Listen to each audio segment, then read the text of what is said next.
high-tech oils, available from Auto One, Sprint Auto Parts, and all leading independent auto stores. On today's show, we head to Sandown Raceway in Melbourne for the opening round of the 2015 Shannon's Nationals, featuring the Sandown 3-Hour Classic as part of the Australian Manufacturers Championship. Then we look back on the season so far in the Andra Drag Racing Series and preview the upcoming Nitro Champs at Sydney Dragway. This is Speedweek.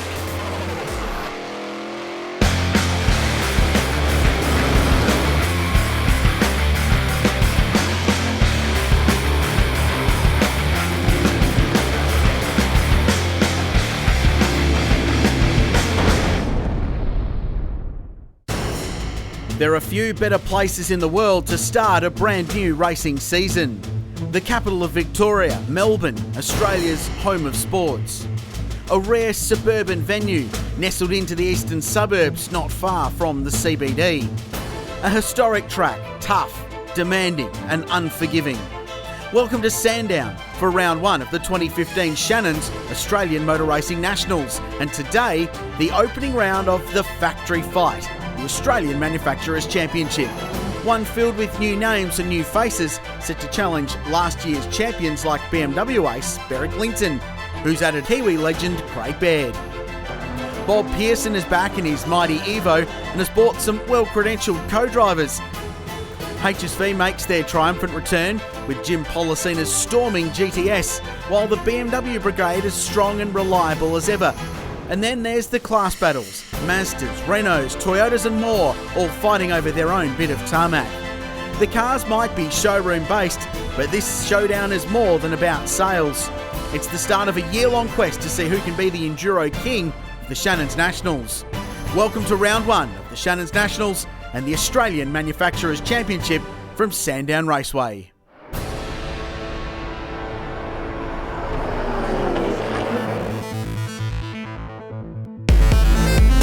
Welcome to the Showroom Showdown, where cars you can buy on the streets all around Australia are tweaked and tuned and turned into proper racing cars with that road-going flavour. This is the Australian Manufacturers Championship. The AmChamp continues the tradition of motorsport, improving the breed of road-going vehicles and is structured into 6 different classes. Outright high-performance categories for fore- and rear-wheel drive cars like Mitsubishi's Lancer Evo, the stunning BMWs and thundering HSVs lead the way.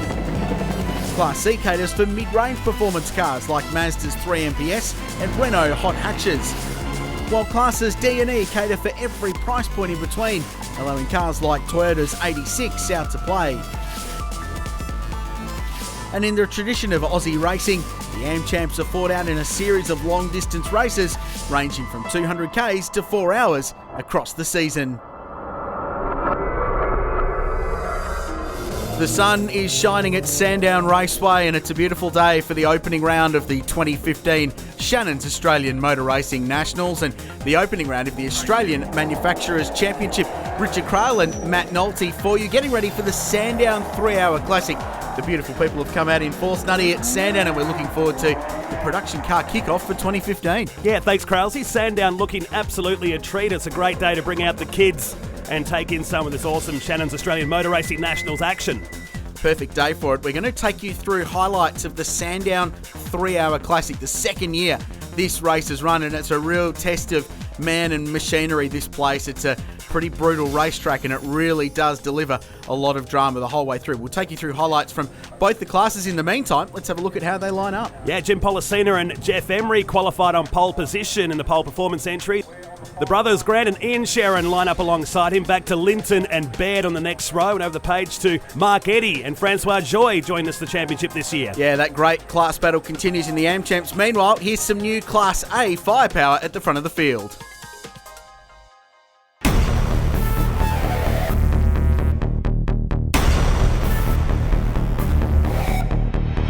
Well, I'm a bit of a Holden man from way back. Given that Holden is shutting operations in Australia, it's probably the last opportunity we'll get to see a real Australian car race. As you're probably aware, there'll be imported American-style vehicles down the track.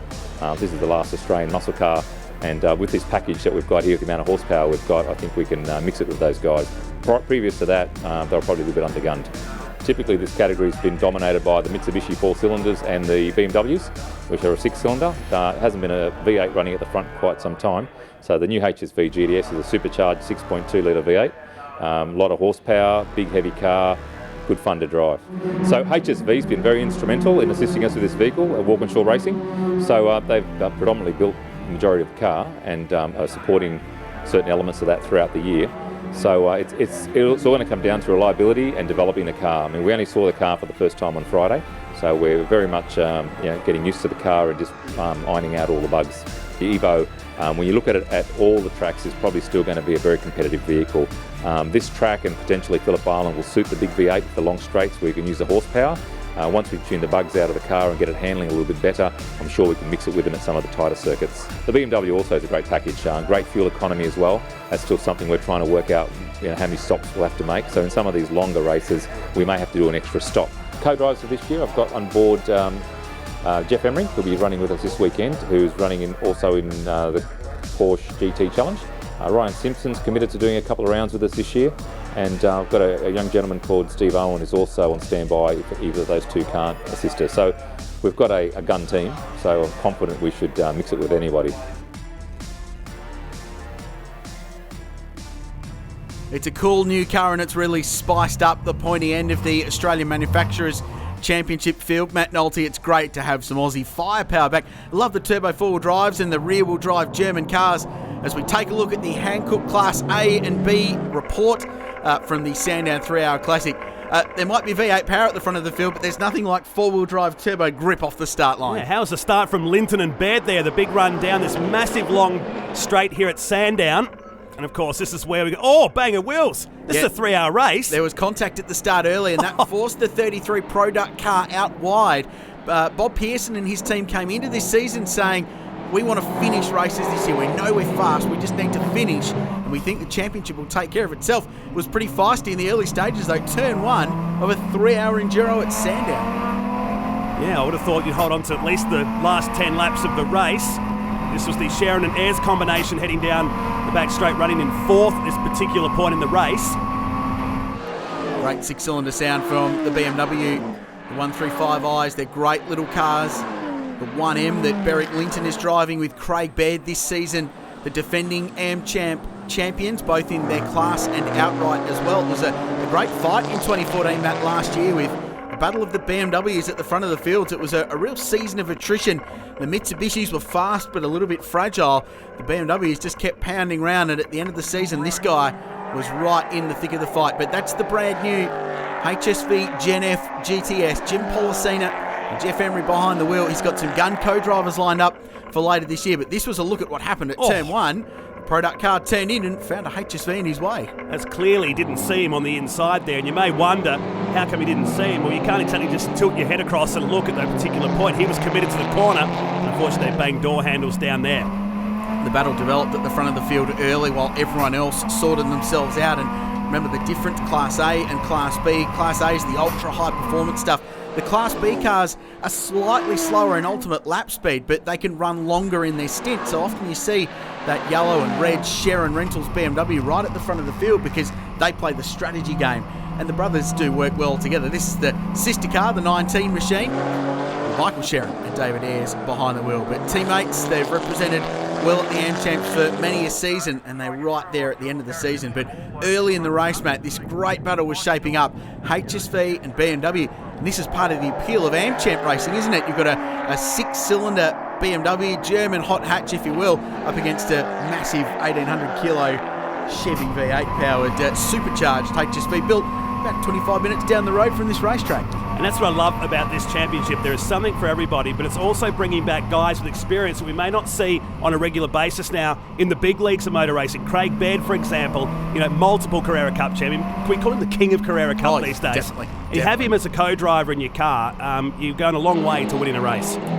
The second of the Sharon BMWs carved their way through the field early on. The brothers Sharon, Ian and Grant, who did such a good job last year. They're so passionate, the Queenslanders, about their production car racing. They really enjoy it. They're competitive at every round, and they work their way through the field. This was a bit of a moment here Linton and Baird, the battle continued at the front of the field. A great fight, and how good's the braking capacity of that BMW? Down to Dandenong Road, just got up the inside of the Mocom HSV. So that was a change for the lead here early on. This is highlights of Class A and B, and it wasn't over. Policina wanted to look back down the inside, and of course not many have pulled that off over the years at Sandown. There's a lot to be said for good brakes, but there's no substitute for cubic inches at this place, is there? The home of horsepower, they call it Sandown for a different reason, for the four-legged variety, but as that shot shows, there's no substitute for Aussie V8 muscle either. When they get this car fully developed and ready to go at a place like Phillip Island, you'd think with that long straight in the run down to turn 1, it will be a rocket ship, this HSV, but it's great to have it in the series and an expanding grid over the course of the year, and a couple of new cars set to come on stream. We're looking forward to seeing some Subaru WRXs back in the field, potentially a little bit later on, as well as the Mazda RX-8 that Rick Shaw's got. We'll take a look at the class battles a little bit later on. These were the Sharons continuing to carve their way through. They're having fun doing it too. They like the rear-wheel drive grip of the BMW. Yeah, nice bit of rubber left on the curb there. This is the pass put on veteran Bob Pearson, who's been around for many, many years, joined by the son of Glenn Seaton, 16-year-old Aaron, who's going to be a massive name in Australian motor racing in years to come. And Aaron racing Porsche GT3 Cup Challenge here this weekend. Glenn's pretty busy too. He was here on Friday at Sandown, overseeing the setup of both the Porsche and the Product Evo. He then jumped on a plane that night down to Tassie to race his Touring Car Masters Ford Mustang at Simmons Plains Raceway. So he's a busy boy, old GS, but keeping an eye on his boy, doing a good job. This was the first car in pit lane out of the outright contenders. The Product Evo fuel going in that famous helmet. Young Aaron Seaton jumped behind the wheel at the first stop. And great to have Rick Bates as part of this crew this year. Vastly underrated driver on the bitumen, but we all know how good he is on the dirt in rallying. Yeah, absolutely. A strong combination, this one. And this was a stop for these guys early on in the race. Meanwhile, this battle just continued from the outset, and it was real pressure cooker stuff between HSV and BMW, and it really showed the relative strengths and weaknesses of the car. Jeff Emery driving the HSV alongside Jim Policina this year. Car built just down the road. HSV had a massive role in developing this car, and they've got a real interest in showing off how good it is. But a great run out of the final corner for Linton. Used the brakes of the BMW and got back down into the race lead. Captivating stuff in the early hours of a long-distance race, a properly tough 3-hour race. But this is what you want to see. The long-distance races we've seen over the years, whether it's been 4 hours or 6 hours, even a 12-hour race, you don't want to see a car going out having a minute lead or a lap lead. These guys went lap after lap, running door handle to door handle in this championship. It's great to see. Early stop for the HSV as well, their first scheduled fuel stop. By comparison, this race, 3 hours, might not sound like that long, but it's almost 350 Ks they ticked over last year. That's a long way for a production-based car to go, especially for the brand new HSV. You've got to remember, a lot heavier and harder on its rubber than the four-wheel drive turbo. So an early stop there for the HSV, and that left the BMWs dueling it out for the race lead. The 23 Alfera car and the brothers Sharon in the Sharon Rentals red and yellow entry. They were having a great fight, and it shows how competitive Nutty the AM champs are this year. When one guy pits, there's always someone else there just to take up the slack and continue to challenge for the race lead. Looks like they've got their combinations right across the whole field here this weekend. You don't see too many unequal drivers in the cars. This battle, like you said, would continue on lap after lap. The brothers challenging Linton, heading down this long main straight at Sandown.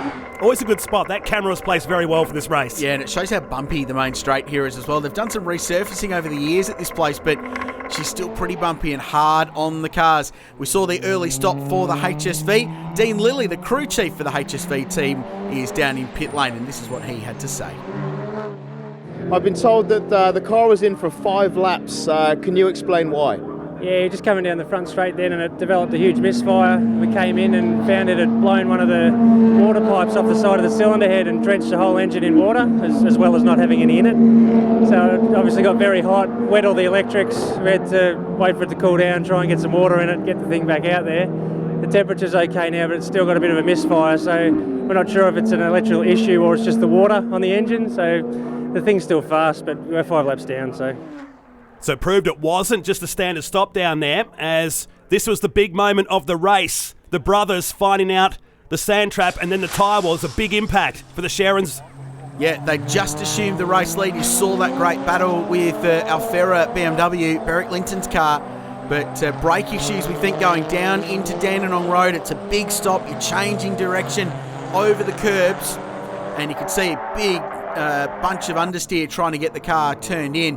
And it fell off the road. The pit stops happened under safety car. Ian Sherrin was down in pit lane and talked about what happened down at Dandenong Road.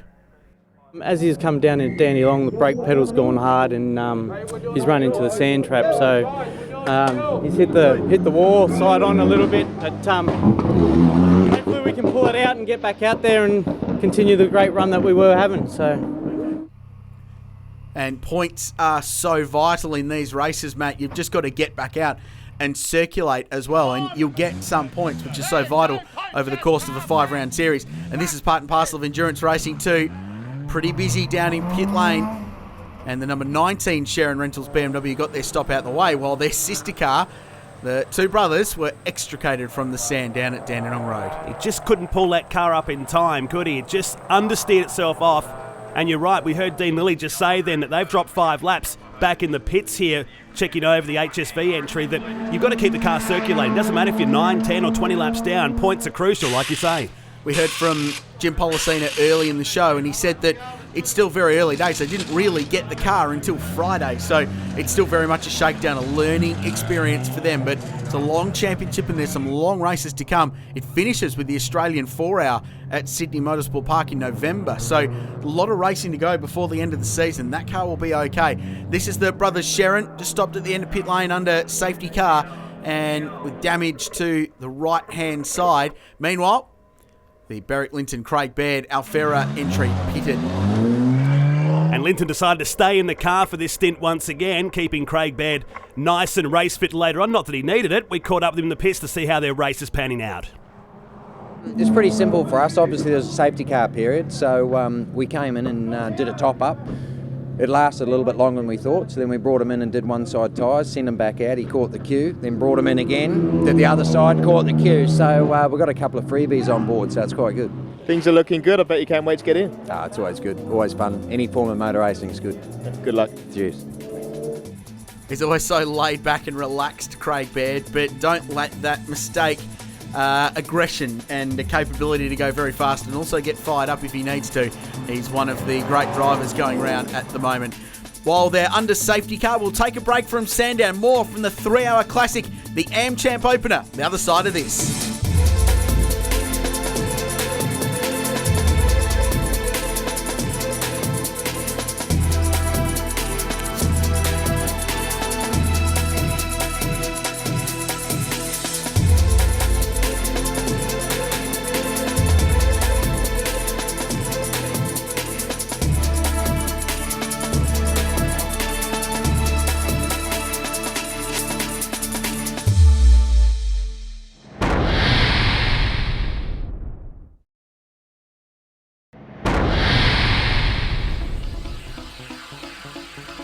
Welcome back to Sandown. Our coverage of the opening round of the Shannon's Nationals continues as we retake the green flag for racing in the Sandown 3-hour classic, the AmChamp Enduro season opener. We're taking a look at highlights of the action from the outright classes A and B, the fiery, feisty cars at the pointy end. Richard Crail and Matt Nolte with you.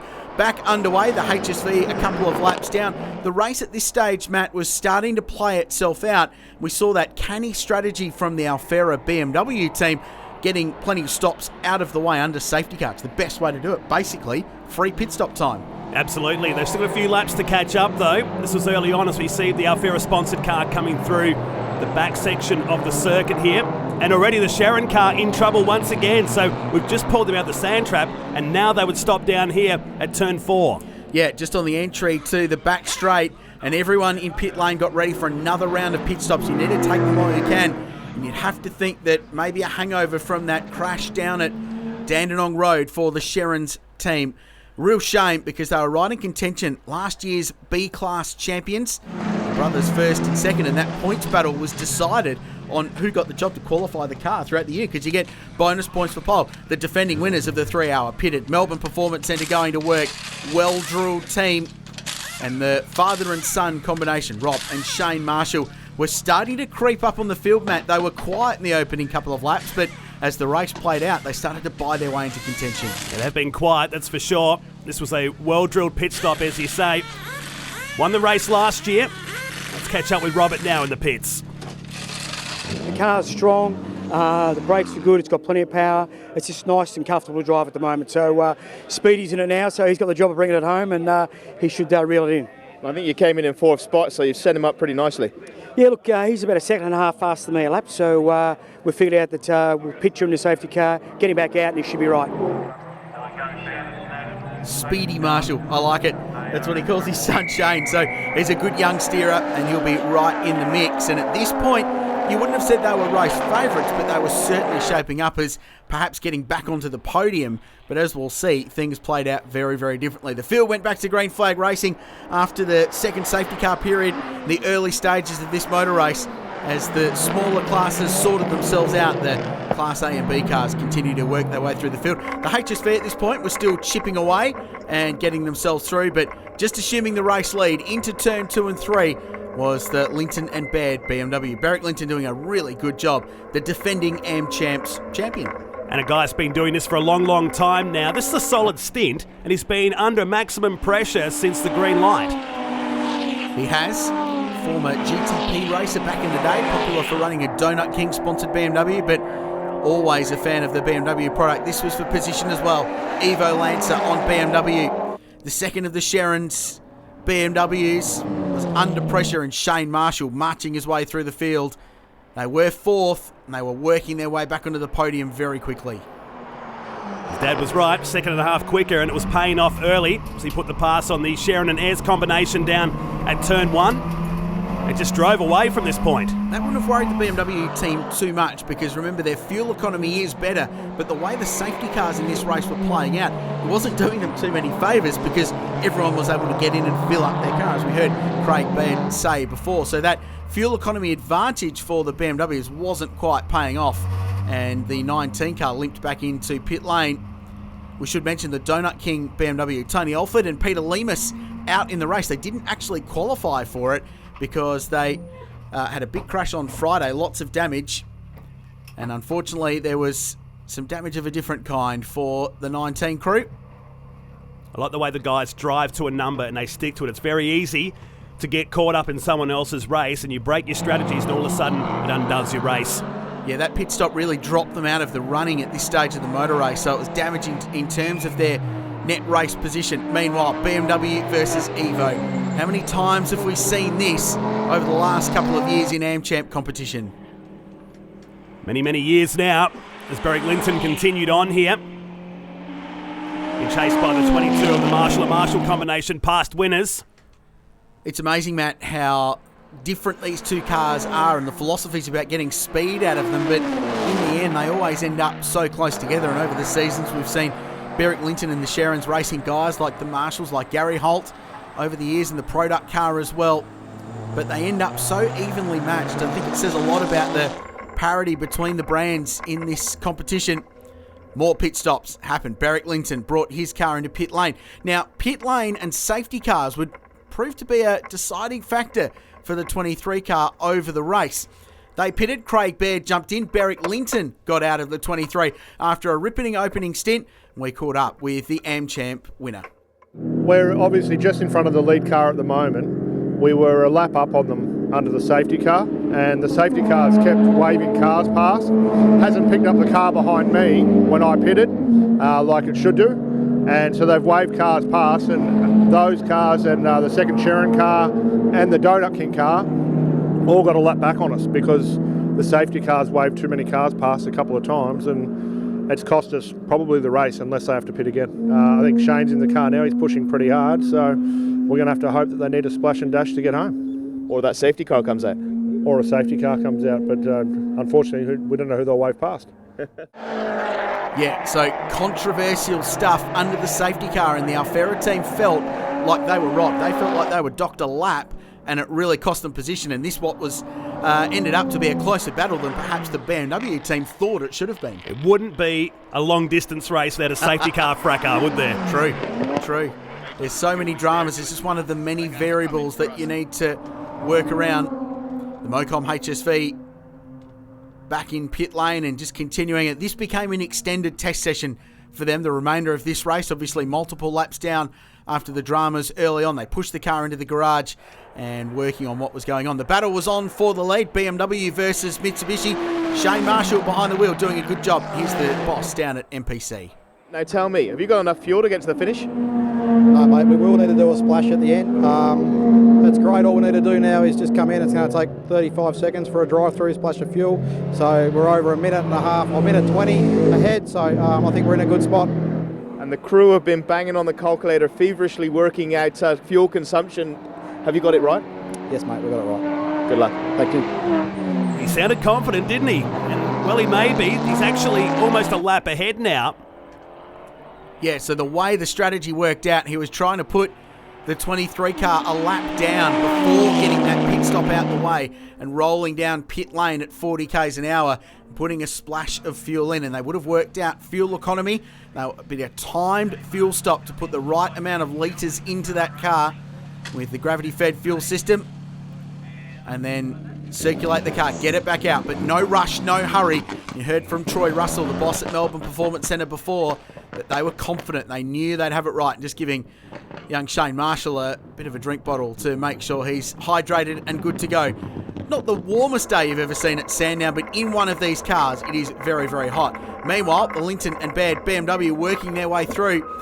And this was an interesting little circumstance, a bit of a love tap to the sister BMW down into Dandenong Road, moving it out of the way, and it was a feisty Craig Baird, and this is why. Debris on the front bumper bar, and NASCAR style, trying to get it off the front bar. So by rubbing the car in front, trying to dislodge that. Now, that caused some controversy in its own, Matt Nolte. And this would hang on for quite some time. What this would do, though, is block up everything at the front and increase the engine temperature and the brake temperatures on this BMW. It's a big chunk of debris, as you can see there. And, of course, race control kept a very close eye to it, and they don't take too kindly to not just rubbing other cars, but also bits hanging off your racing car. And they'll hang the meatball flag out and warn them for parts falling off your racing car, because it can be dangerous for other competitors and spectators and marshals at the venue too. But just another turning point for the BMW team when things were going so well early on. What a big moment here for the brothers going off the track. They were multiple laps down, and that could have ended their race in the fence. But for Beric Linton, he stepped out of the 23 car and we caught up with him in the pits. Beric, you seem to have acquired an extra bit to your car. What's going on out there? I think Craig and Grant, if he's in the car, must have come together over the back, and we've got part of his bumper bar on the front of our car. It's not slowing us down, but it is covering the oil cooler in the front right guard a little bit, so we'll just have to watch the oil temperature. Once it gets to 150, it'll go into limp mode, but at the moment it's not going up, so that's okay. But on a serious note, you're a lap down. The race win doesn't look feasible, but still second position. Oh, look, we've got to be happy with second and things like that. We've got the team manager upstairs because, that's not our fault what's gone on. They've got to look into it. If the car doesn't make it, that's our fault. But when it's a mistake from upstairs, they've got to rectify it. They did it at Queensland Raceway last year by bringing the cars into the pit lane and redoing it. So we'll wait and see what they're going to do. We want to defend our title. We want to win it again. And, when it's out of your control, it's frustrating and disappointing. And Beric referring to the fight in the night race last year when there were massive dramas under safety car, and they actually stopped the race, brought everyone into pit lane and manually reshuffled them to sort the order out. It was very, very controversial at the time and continues to be a little bit of a hotbed of discussion. So, yeah, things didn't go quite as well as the 23 team would have hoped that BMW at the end of this race. The Marshals, however, were really firming up now as looking like going back to back. The Sandown 3-hour Classic, what a great drive it was. They really snuck up on this race, Matt. Weren't in the outright contention early on in terms of raw speed, but just raced their own race. And by the end of it, they were right in the hunt. The Sheridan Ayres car came back into the lane later in the race while running in fourth position. And you're right, the father and son combination started down the field and all of a sudden have got himself in a position now where they're going to be unstoppable from this point. Quick stop for some debris removal there for the 19 car and just to get them to the finish. And they were in good shape to take home Class B and get an early lead in the class standings that the sister car won in 2014. And this was the 23 entry. So Craig Baird, the 5-time Carrera Cup champion, behind the wheel. They're in second place, just getting to their point. And a fairly frustrated Kiwi. Quick splash of fuel. The rules dictate you're only allowed a few people over that red line in pit lane, trying to get the debris off. Actually caught on the tow hook on the front of the car, and then they get bailed out. But by this stage, the race was run and won for the marshals, and that dropped them right back off the pace and a full lap behind the leader. This car, man, what a great story. Rags to riches from a crash on Friday to a podium finishing position on Sunday afternoon. No laps at all on Saturday. Really good drive. One of those great endurance racing stories of rags to riches, I guess, Matt, in these kind of races. And we haven't seen much of them in this race. We're talking about Tony Alford and Peter Lemus in the Donut King sponsored car, and now running inside the top 4 of this race. Yeah, it was a fantastic performance and showing the reliability of the BMW 1M. A big job to get that car repaired, but they got it done. Sister car to the Alfera Financial Services entry. Meanwhile, the biggest story of the race was the HSV. It continued to be a talking point. You saw in the background flames underneath that car and a massive fire underneath the Gen F GTS. And Jeff Emery, who's doing double duty this weekend, got out of the car very quickly, but there was a huge fire underneath the rear half of this brand new car in its first ever race meeting. Unfortunately, the main thing was that Jeff Emery got out A-OK. The fireys were in attendance quickly, but this would not be an easy flame to douse. No, it certainly took control of this brand new car, and the safety crew getting down there. They had to wait till the track was cleared down that point because it is a very fast section of Sandown Raceway. This, of course, would bring out the safety car and ultimately bring out the red flag. It's a tough break and a tough debut for this car in the championship, and Jim Policina would obviously be rubbing his head going, what's going on with this car? Jim, less than 5 minutes of the race to go. What just happened? Hard to know from here, from where we're standing. Looks like he might have had a little bit of a fire under the bonnet. Could have been a broken exhaust setting fire to something, but that's okay. All teething issues, we'll sort it out and we'll be back for next round. A little bit of a fire. I heard major barbecue over there. Let's hope you're wrong. I hope so too. Thank you. Unfortunately, Andrew, our pit reporter, wouldn't be wrong. It was a major barbecue. You could have fed the entire officialdom here with sausages cooked on that flame, because it was a massive fire and huge damage to the HSV. Took a long time to put the flames out, and as a result, with the race winding down to its conclusion, that would ultimately what brought the red flag out and ended the show. They're still trying to get the flames out from underneath that car. They red flagged the race. Everyone went to pit lane, and the marshals went back-to-back double victories in the Sandown 3-Hour Classic, and the Melbourneians have really made this race their own. Yep, it was a dominant effort once they got past the second place car earlier on, and the crew and the team elated with what they've seen here. Back-to-back champions at the Sandown 3-Hour Classic. And some frustration from the BMW crew, second for Beric Linton and Craig Baird, but they feel like they were wronged by the race officialdom in that safety car mid-race. They feel like they lost a lap, and Beric fairly intent on taking that a little bit further. But how about the father and son combination? Back-to-back victories in the Sandown 3-Hour Classic, and what a way to start the season, the Australian Manufacturers Championship. Tony Alford, Peter Lemus, third overall. Michael Sherrin and David Ayres, fourth in the BMW. Grant and Ian got some points and second in Class B.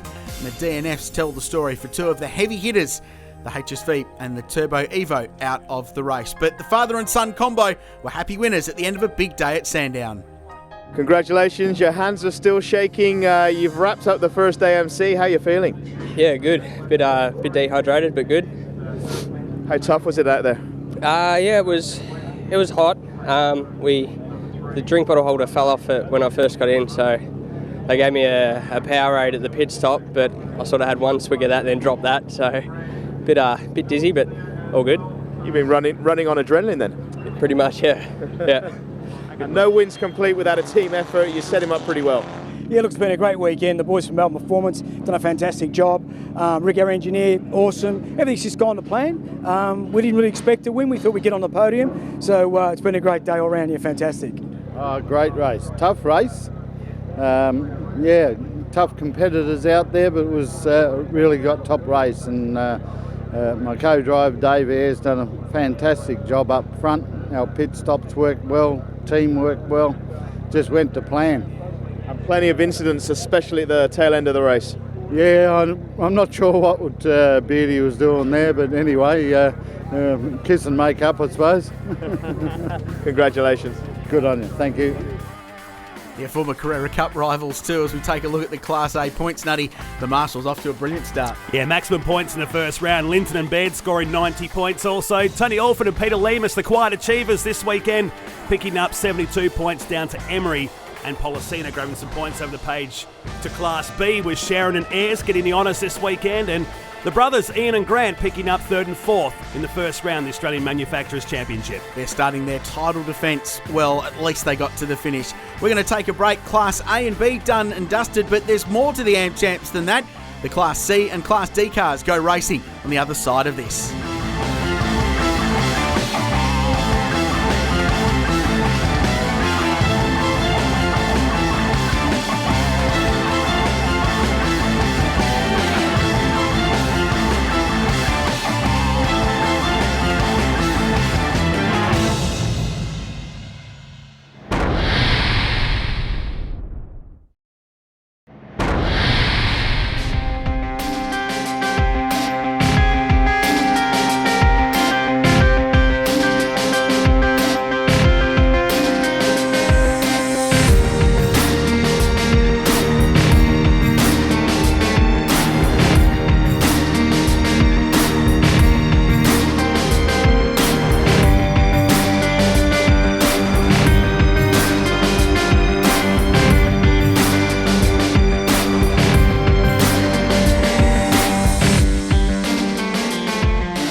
There's more to the Australian Manufacturers Championship than just the outright fight. There's a battle a little bit further down the field that's just as important, the class battle, and we take a look back at classes C and D, the performance side of the production car field, and then the proper pure road-going based production cars that make up the back of the AmChamp grid. It all started well. The fast and more powerful cars got out the way, but behind them there was a massive scrap going on, Matt Nolte, between Ford, between the defending champions Jake Camilleri and Scott Nicholas in that amazing Mazda. There's Renault's in the field, a HSV Astra, the really turbocharged front-wheel drive car, and then of course the Pettis Toyota 86 in the field, as well as the brand new Mazda RX-8. So part of the appeal of production car racing is that race within a race within a race. Yeah, two big races at the back of the field here. This is George Karadimas and Jeff Russell debuting a brand new FGX for this season, the Australian Auto Wrecker sponsored team. Yeah, long-standing Ford family based out over the other side of the Westgate Bridge here in Melbourne. Love their Fords and got a lot of them in their wrecking yard, and good contacts with the Ford factory as well, so they were able to source an XR6 Turbo to get in the field, and they diced early with a combination returning to the AmChamps, Gus Robbins and Alan Jarvis. Those fans of the Shannon's Nationals will be familiar with those two, both rivals, and Alan Jarvis a multiple champion in the Swift Racing Series, the One Make Swift Series. Great to see him back in the AmChamps. This is the ex-Nemo Racing or Ryan McLeod built HSV Astra that's done plenty of racing in AmChamp and Bathurst 12-hour competition. They've purchased that car in the off-season and back in for a full AmChamp campaign this year. It was Rick Shaw we're watching now, and he went on to do pretty well, teamed up with Sloss this weekend, the Mazda RX-8. Yeah, brand new car, another one for AmChamp competition. Of course, we've seen RX-8s running in the Kerrick Sport sedans in slightly higher state of tune. A few more horsepower. Yeah, correct, and a few more rotors on the rotary engine as well. This shows the benefit of 6-cylinder power in a straight line. A change of position in class, second place taken by the XR6 Falcon, and George Karadimas working his way through the field. The Australian Auto Wreckers Falcon moving forward. Long-time Ford racing family, these guys. And got past the HSV. Great to see that car back in the AmChamps field as well, Matt. But this was a great battle, and it shows how hotly contested Class C is. And in terms of raw pace, there's nothing between those four cars. That's the class leaderboard there. Mazda leading Ford, leading HSV Astra, leading the little Renault just in behind, sitting in fourth place, the Network Clothing number 88 car. However, they did spend some time in pit lane early. Yeah, it cost them a lot of time. Earlier on, that was the combination of Mark Eddy and Francois Joy that joins us this year in the Renault. They've been mainstays of AmChamp for a couple of seasons. The Network Clothing team, they really enjoy their racing. It's a bit of a trade, not a trade down, I think that's a bit harsh to say, a trade across from Mark Eddy's usual drive, which is in Australian GT, famous for winning that championship a couple of times in an Audi R8 LMS, so slightly different style of racing, but Mark really enjoys the strategy and the endurance side of it. The guy that's been on the podium in the Bathurst 12-hour race as well. Great competitor. Started racing in Porsche 944s a long time ago here in Melbourne. Because that's a big step up. It's one of the first guys actually got to commentate back in the mid-2000s. This was a passing move by Karademis.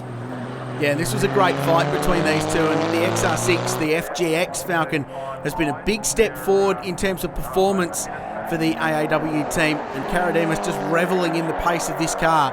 And it's not every day you can pull out and pass that Grand Prix Mazda 3 MPS, because that car has been the benchmark in the class for the last couple of seasons. Remember the old phrase, giant killers? Well, that's what that car is. It often gets up and fights with the four-wheel drive turbos, and the Grand Prix Mazda team run a very, very stout operation. This was their pit stop early on. Jake Camilleri and the former saloon car race winner Scott Nicholas behind the wheel this weekend. They'd rejoined the race earlier on, the Grand Prix Mazda team. Pit stops also ongoing. The Bendigo tyre centre at number 16. Gus Robbins and Alan Jarvis were right in the mix. It was a competitive showing early on for these guys. They haven't had much seat time in this car, having taken over, and a little bit of a step up from the Suzuki Swift. Now, this was a massive issue, though.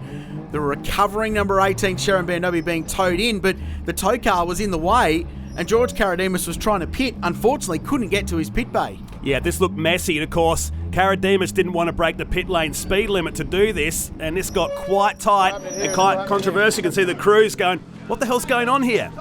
Yeah, and they're very passionate about their racing, the AAW team, and they were quite passionate about this as well, because it really did cost them a little bit of time, and we saw how close that battle was between themselves and the Grand Prix Mazda 3 MPS.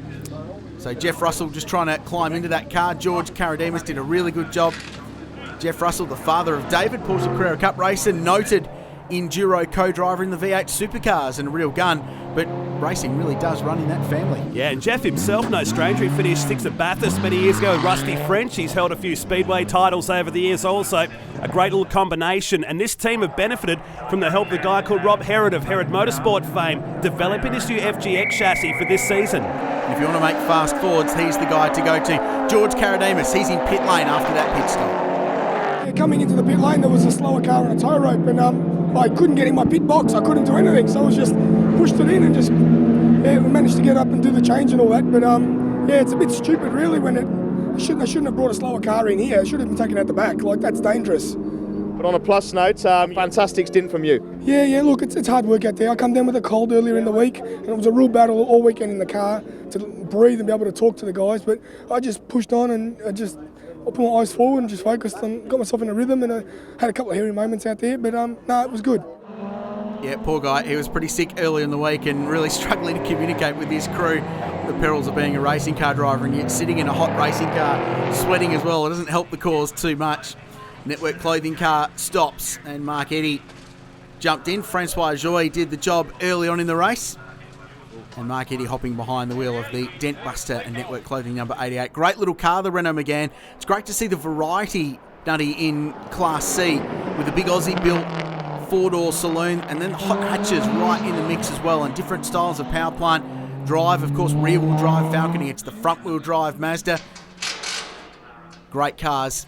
And that's the Rickshaw Michael Sloss RX-8. Brand new car. Very distinctive livery as well this year. Yeah, can't miss that as he jumped out of the car down here. And Rickshaw, has he done this for a long, long time now? This will be the stop later in the race there for the Mazda RX-8. Jake Camilleri and the Nicholas car, the Grand Prix Mazda team, still running behind towards the end of the race, the Karademis and Russell entry. This would go on for many, many laps. Gee, goes all right for a Brisbane car dealer, doesn't he, Jake Camilleri? And long-time driving partner in Scotty Nicholas, who's had plenty of success in saloon car racing. Was right at the front of the national championship in the late 2000s. Driver change for the Petters suspension team. One of the busiest teams in the sport. They're all over the place promoting their racing. Travelling Australia. And Andrew Turpey did a good job early in the race. Grant Phillips is behind the wheel of 86 at this point of the race. Andrew Turpey is down in pit lane. Yeah, it's all gone pretty well for us today. We've been sort of keeping consistent, trying to keep out of trouble, maintaining a good lap time and sticking to the plan, and it seems to be working okay. You've been plagued with inconsistency at some of the previous rounds. Is this the one to get the monkey off the back? Well, I think so. It's going well. We've had our gremlins yesterday and the day before, but today all going well. I think we should have a good solid run. The only Class D car in the field is our Class C leader Gus Robbins come down to Dandenong Road corner, and this would change the race in Class C, Kralsey. Yeah, they were going really well to this point, but too hot into the braking zone, and that difficult change of direction bounced across the gravel trap. However, part of the advantage of racing a production car is that quite often you can select reverse, like that, and then first gear, like that, and drive out, because it does sit on top of the gravel rather than being beached in a car that sits a lot lower to the ground. So they were able to get back out, but it cost them a huge amount of time, and the replay showed, well, there's no coming back from that. Long way off at high speed, did the right thing by getting it sideways and turning away from the wall, probably minimised their damage by hitting it side on rather than driving it in. But there was more than just superficial damage to the 16 car. Yeah, the Bendigo Tyre Centre, Brandy's restaurant-sponsored car will be pushed away, and this will take several laps to get this car back out onto the circuit. Real shame, because in their first AmChamp round, they were right in the mix. And Gus Robbins was doing a great job dicing for the lead. Alan Jarvis, the multiple Swift Series champion, was down in pit lane. This is what he had to say after this turn of events. I'm not 100% certain at the moment, but it looks like we've lost brakes in the car, so the boys are working on it now. Hopefully we can get it repaired, get it back in. And apparently your co-driver had a moment with the wall. Yeah, he went off at Dandenong Road. Again, I didn't see it and I missed what happened, but I think it was due to the no brakes, so yeah, that'll probably cause it.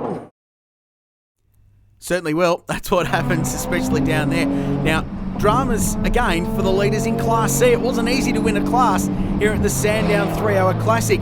Fuel issues in the 34 car. They were slowing, and a change of the lead. You saw the Grand Prix Mazda 3 sliced by. Jake Camilleri and Scott Nicholas grabbed the lead, and the XR6 Falcon dropped back to second place. Massive shame after a great day, but this team, they're irrepressible. They just keep being in the right position to win. Circulating, that's the word you'd use for him, as the Carademus car dribbled its way into the lane. You've had that feeling when you're driving through a country town and the fuel light comes on. These guys had it for about 3 kilometres as they come in. The bad news, though, was as they come into the pits, the Policina and Emery car would catch fire in the background, and here it is, and this would ultimately cost these guys moving up the field. And being Ford fans, you reckon they'd be upset about a HSV bringing out the red flag?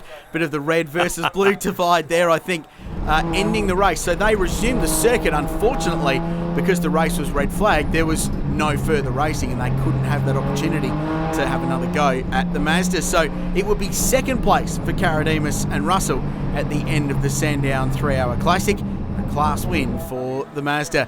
The red flag was flown, the HSV was cleaned up and removed from the circuit. There's just not enough time to go back to racing after it. And that was all she wrote in the Sandown 3-Hour Classic. But what a great fight in Class C. It really sets it up for a massive title battle, especially in that class the whole year long.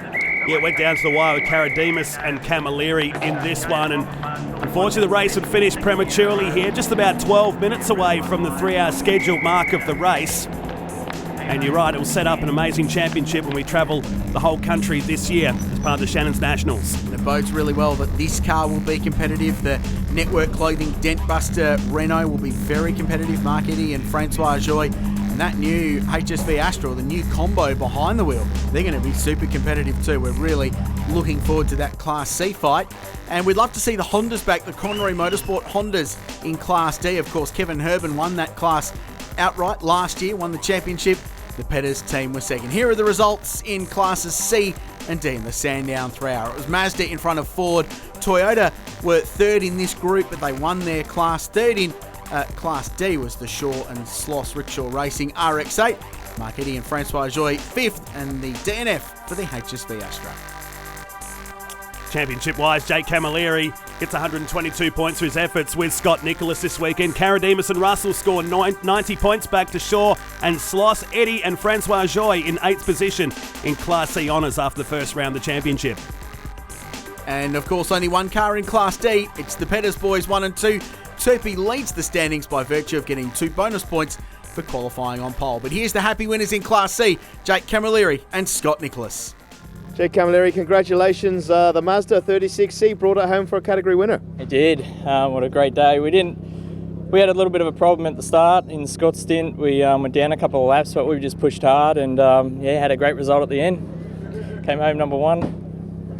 And there was a little bit of an incident there at the end there. Tell me about that. Yeah, we had a little bit. It was more just a splash and dash. We were running close on fuel type thing. We were behind, and so we just to make sure, put a little bit of fuel in. We knew they needed fuel, we needed fuel, so we just had a little jab and then filled it up and just get us home. But we didn't need it. Yeah, the yellow car kind of spoiled the party. The yellow flag kind of spoiled the party at the end. It did a bit. They were counting me down 2-3 seconds a lap. I was catching. So it was a bit of fun at the end there. Top 10 finish, and Category D winners. Yeah, no, we're very happy with it. We're pretty ecstatic to get to the end of that after the dramas we had yesterday with a few gearbox issues, but the guys managed to pull it together and get her all fixed, and the plan was just to get to the end and get the checkered flag, which we've done. Well, you have been plagued with controversy over the last few AMC rounds. Must be nice to finally cross the finish line. Yeah, it is. It's great, and we're fantastic to get a round win, first one we've had in this car, so we're wrapped. Hopefully the start of a good year. Well done. Thank you. Yeah, we'll be there for the next one.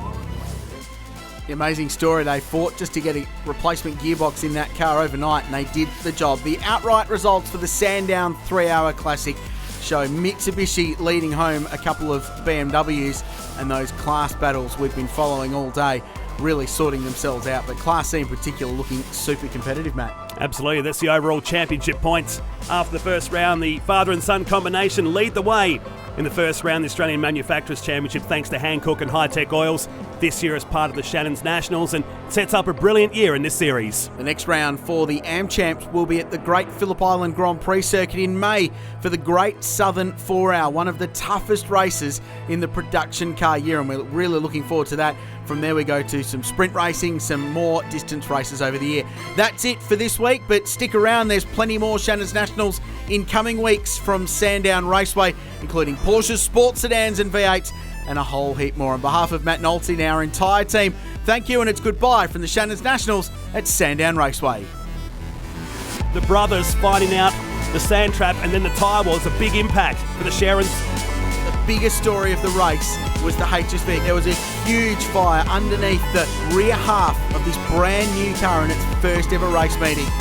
But how about the father and son combination? Back-to-back victories in the Sandown 3-Hour Classic. Don't go away, because after the break we take a look at the halfway point of the 2015 Andra Drag Racing Series and preview the upcoming Nitro Champs at Sydney Dragway.